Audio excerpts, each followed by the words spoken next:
hoje estou aqui para mais um vídeo.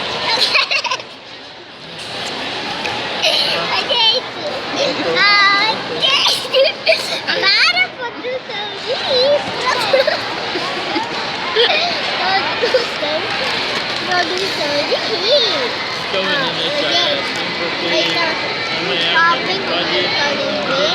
Mas a Mas eu vou lá fora, não sei se eles dão. Já comendo, mas é que foi a minha mãe e meu pai que comprou o refrigerante. Aí nós a gente comeu a coxinha. Eu não comi nada. Eu nem bebi o refrigerante ainda. Eu vou beber. E já deixa seu like e acompanhe o vídeo aí. Não! Eduardo. Tira esse negócio aí, Kel.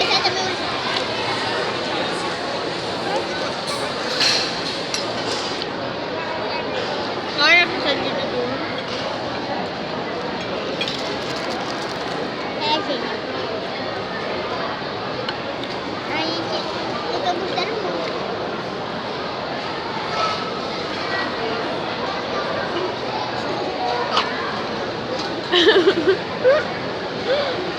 Vamos!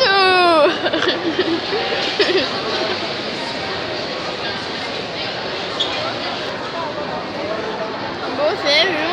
A gente tinha precisado eu tava comendo e falei. Oi, gente.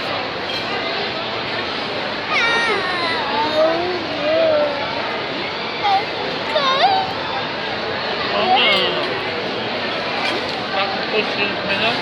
Então.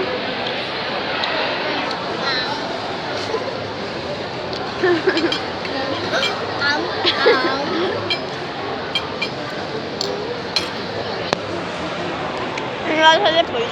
É velha. Ai, não, continua comigo. Ai, gente. Eu quero mais jogar.